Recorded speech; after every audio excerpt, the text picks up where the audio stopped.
Startup Weekend. Salut Serge. Salut Milad. Je suis ravi de te voir aujourd'hui. Et moi donc. Ça fait 5e année que je participe à Startup Weekend de Grenoble, cette fois-ci en tant que partenaire bénévole. Ouais, tout à fait. Et je voudrais savoir si en 5 ans, les progrès ont été évalués de manière détaillée. Tout à fait. Moi, ça fait également 5 années que j'organise le Startup Weekend. Et ça a beaucoup changé en 5 ans. Il y a 5 ans de ça, on sortait tout juste du Covid. C'est la 5e édition cette année que j'organise. Donc, on était en 2021 quand je suis rentré dans l'organisation. Les 3 premières années ont été assez difficiles parce qu'on avait du mal à mobiliser des participants. Du fait que le Covid étant passé par là, ça a coupé beaucoup d'activités. Et donc voilà, le Startup Weekend fait comme les autres événements, a souffert d'un défaut de fréquentation, on va dire. Je crois qu'on a 5 sponsors, si je me trompe pas, et on a une dizaine de partenaires qui nous accompagnent à différents niveaux sur différents besoins que l'on peut avoir. C'est à la fois des partenaires qui vont nous aider justement à recruter des participants, à trouver des participants, à motiver des participants à venir sur cet événement.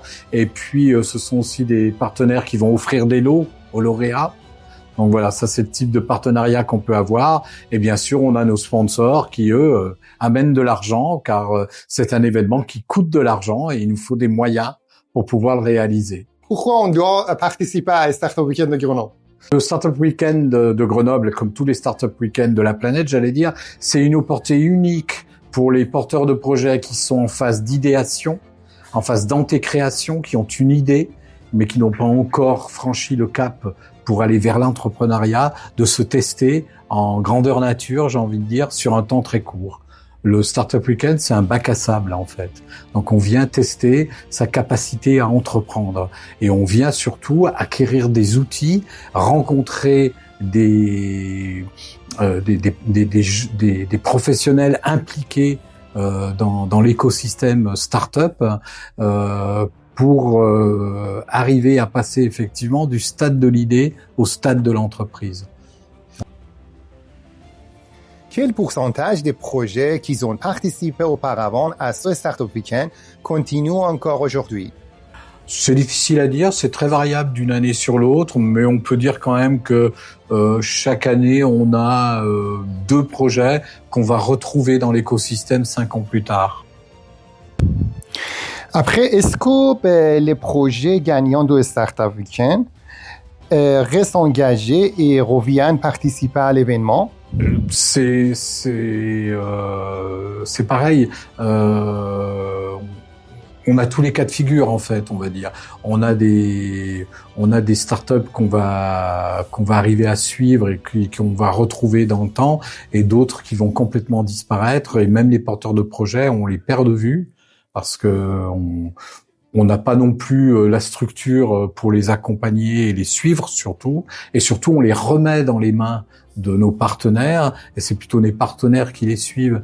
Donc les plus belles réussites, comme l'année dernière, Lorena Golomba Ramirez avec son projet de genouillère connectée, ou il y a 2 ans encore mieux, plus probant aujourd'hui, on va dire, le projet de Marine Toro-Lyon avec sa société Otechno et son produit Oticheck pour détecter les otites chez les jeunes enfants. C'est des grandes réussites, et c'est des gens qu'on arrive à suivre parce qu'ils sont très présents aujourd'hui dans l'écosystème. À quel point tu penses que c'est important d'avoir des idées qui apportent des solutions aux problèmes du quotidien des gens dans la société? Nous, en tant qu'organisateurs du Startup Weekend, on n'impose rien, et on accepte tout type de projet, qu'il soit à caractère social ou pas, qu'il soit là pour faire du business et de l'argent ou pas, on va dire. L'idée, malgré tout, c'est de créer des entreprises qui vont devenir profitables, quel que soit leur sujet. Bien entendu que individuellement, on peut avoir une affinité particulière pour des sujets qui s'intéressent à l'humain. Et on est quand même obligé de constater que bien souvent, nos lauréats sont plutôt des entreprises, justement, qui s'intéressent à l'humain. Comment t'es lancé dans l'entrepreneuriat? À quel moment as-tu réalisé que l'entrepreneuriat était vraiment ta passion? Mon histoire professionnelle fait que je me suis intéressé très vite à l'entrepreneuriat, puisqu'à 23 ans, j'ai créé une entreprise. Donc, il y a de nombreuses années, puisque j'ai quand même beaucoup plus que 23 ans aujourd'hui.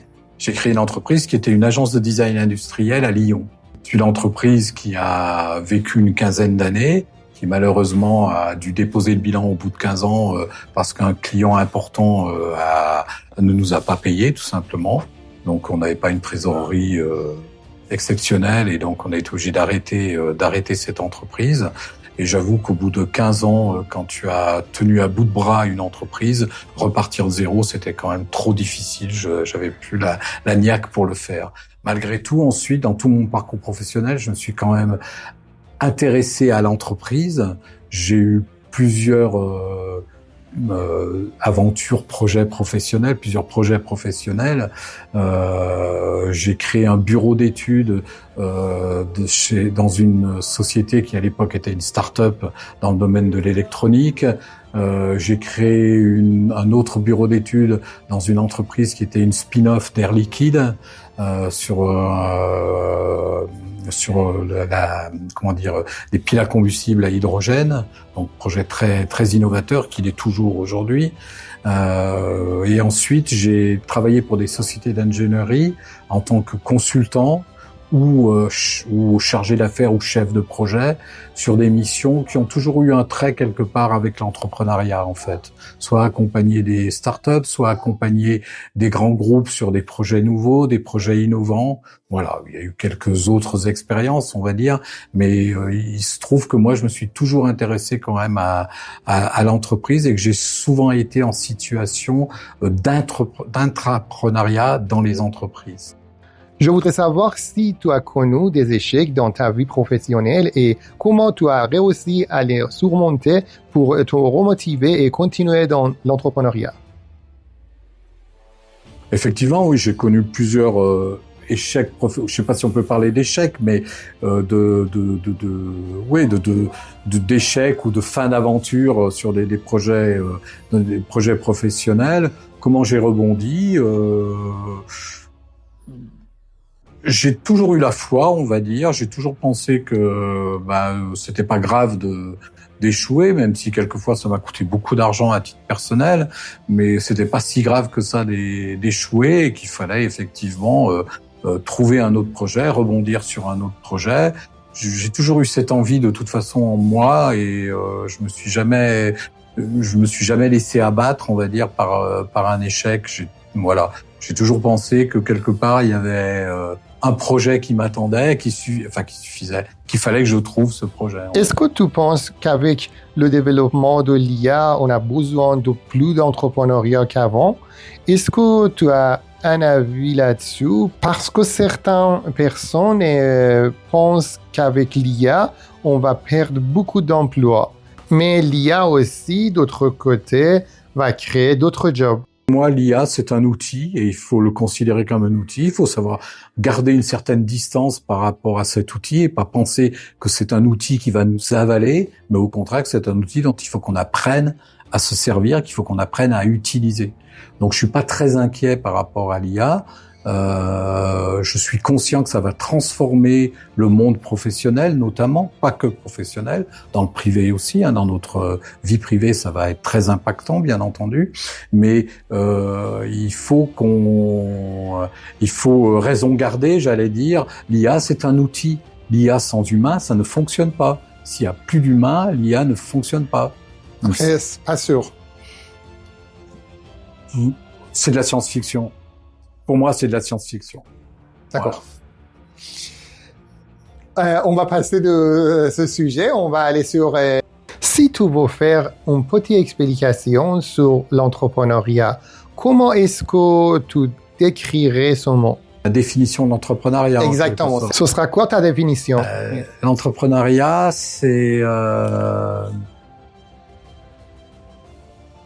Parce qu'on a des gens qui pensaient qu'entrepreneuriat, c'est copier-coller. Il y a des gens qui pensent qu'entrepreneuriat, c'est co-création. Tout. Il y a des gens qui pensaient qu'un entrepreneur, c'est externaliser les choses. Ça veut dire gérer un truc. À toi, c'est quoi ton avis? Tout ce que tu dis, c'est pas faux. Pour moi, à mon échelle, j'ai envie de dire, et dans mon environnement à moi, l'entrepreneuriat, c'est synonyme d'innovation déjà. C'est on entreprend pour innover, soit parce qu'on a eu une idée nouvelle sur un produit nouveau ou un service nouveau, soit parce que la manière dont on va promouvoir un service ou un produit est nouvelle. L'innovation, ça n'est pas que le produit finalement ou que le service, c'est aussi la manière dont on va créer ce produit ou ce service et la manière dont on va même le gérer, le manager, l'entreprise en elle-même est un sujet d'entrepreneuriat, bien entendu, ça coule de source, j'allais dire, mais ça peut être très innovant. Le modèle d'entreprise peut être très innovant. Donc pour moi, quelque part, l'entrepreneuriat, c'est je vais faire quelque chose que l'on n'a jamais fait de cette manière-là. Chaque personne, même si elle fait du copier-coller, le fera à sa manière. Voilà. Ah, c'est ça, exactement. Okay. Exactement. L'entrepreneuriat, c'est une manière individuelle de construire un système économique, en fait. Voilà. Ok. Voilà. Une manière particulière, individuelle, qui n'appartient qu'à soi, de construire un modèle économique.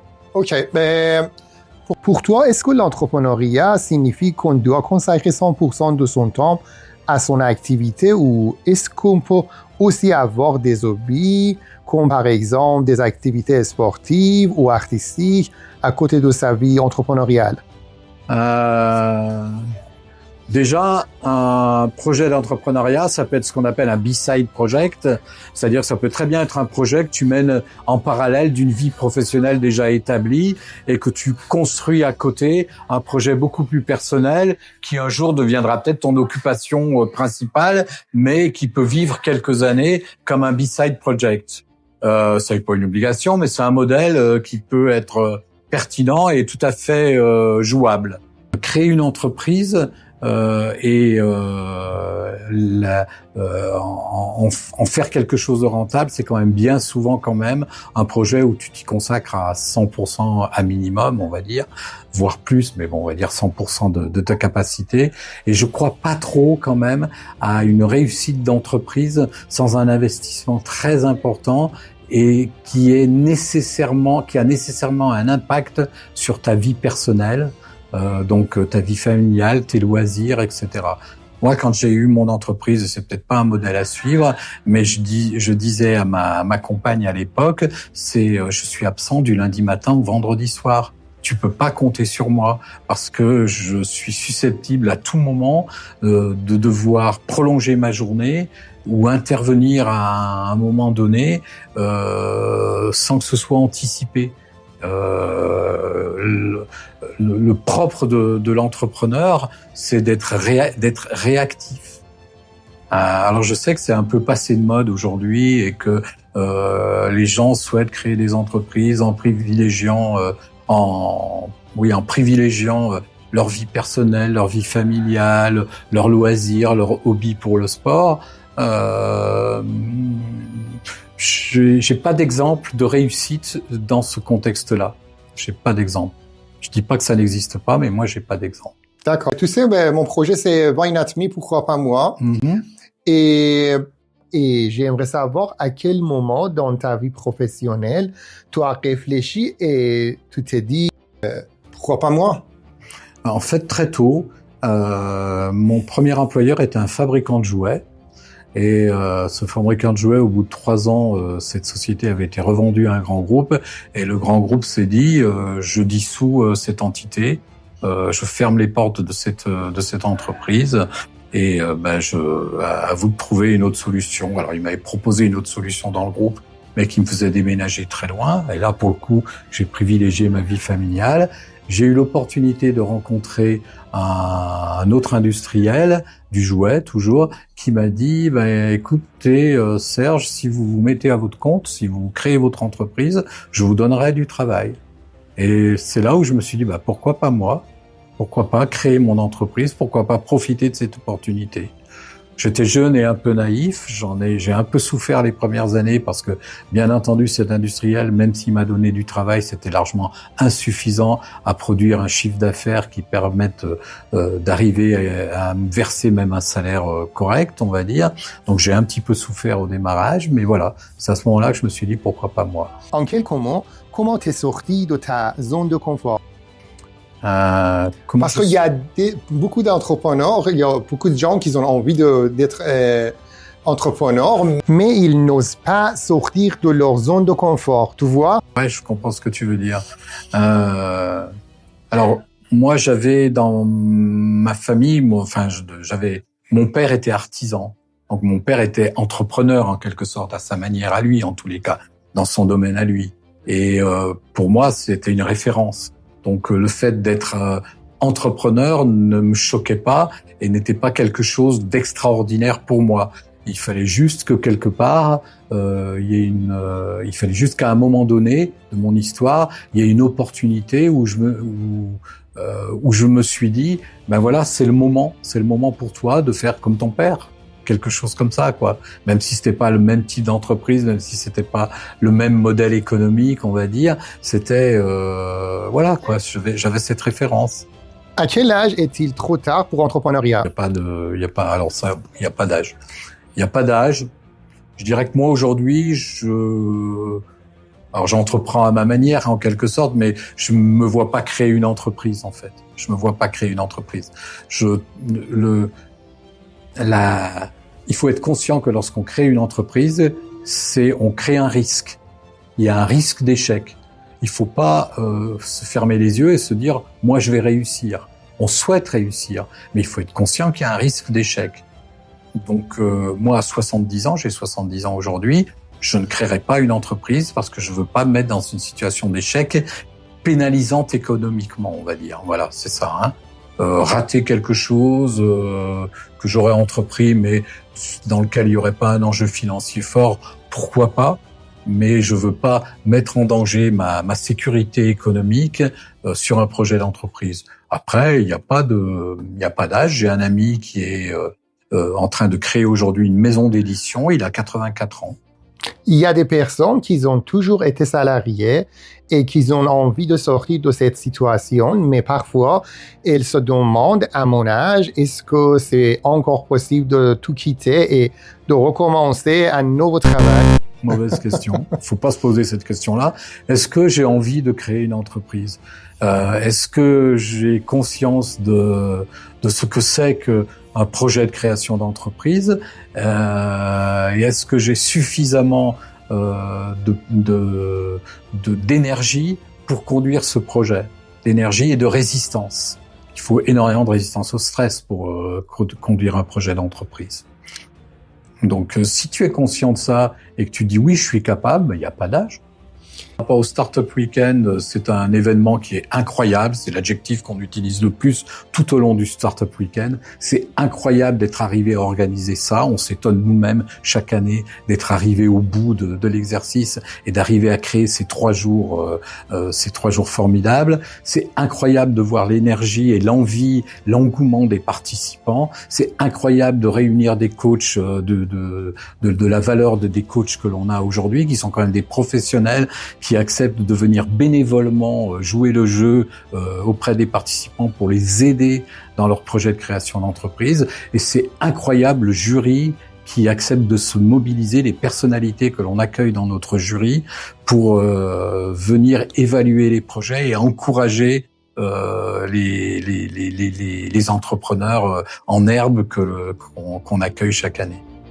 Merci Serge d'avoir participé à cette interview. Merci Milad. Et je te souhaite vraiment le meilleur. Merci Milad.